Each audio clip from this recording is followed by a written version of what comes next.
marasta nrutsvaga imba ane angononzwirawo ndibatsirewo mawana akaipa yo Tevin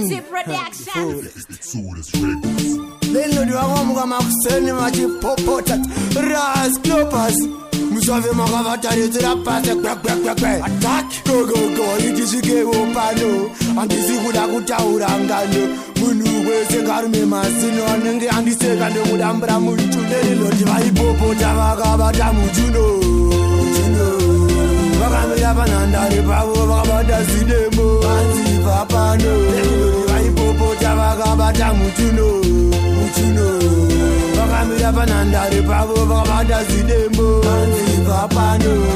eme dzangu dzakapodza dzanzi panze marata ipapene ndakabuda senze ndikati yamakuita isenze mukadaro munenge makutanga denze zvikanzi itsotso hazvinoendene iyo nonzi rase ini ndomunzani togona kunetsana svika makuseni ndokoisa demo iyaiparongene eriloti vaipopota vakabata mutuno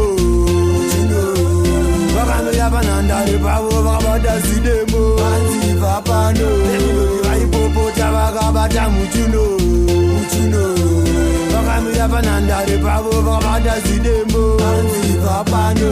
vanga vakatsamwa kupfuura mhungu nehasha vakazvimba nemazishungu azvikanzi muroja peka uye nendikutaura nechishona kwete nekudende misodzi yangu yakatanga kuyerera zvavakandiita handina kuzvivharira ndekambofunga kuvarova chipakera chinorwadza asi ndakazvinoteleloti vaipopota vakabata mutuno vakamira panhandare pavo vakabata zidemo vanzibva pano vaipopota vakabata mutuno vakamira panhandare pavo vakabata zidemo vanzibva pano eme dzangu dzakapodza dzanzi panze marata ipapene ndakabuda senze ndikati yamakuita isenze mukadaro munenge makutanga denze zvikanzi itsotso hazvinoendene iyo nonzi rase ini ndomunzani togona kunetsana svika makuseni ndokoisa demo iyaiparongene eriloti vaipopota vakabata mutuno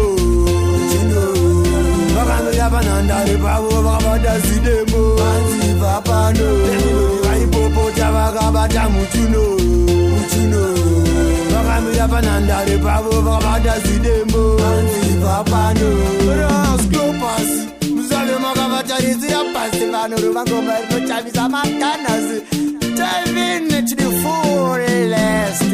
The fullest, we've got Ephraim to the fullest, we've got Elroy to the fullest, Exodus to the fullest,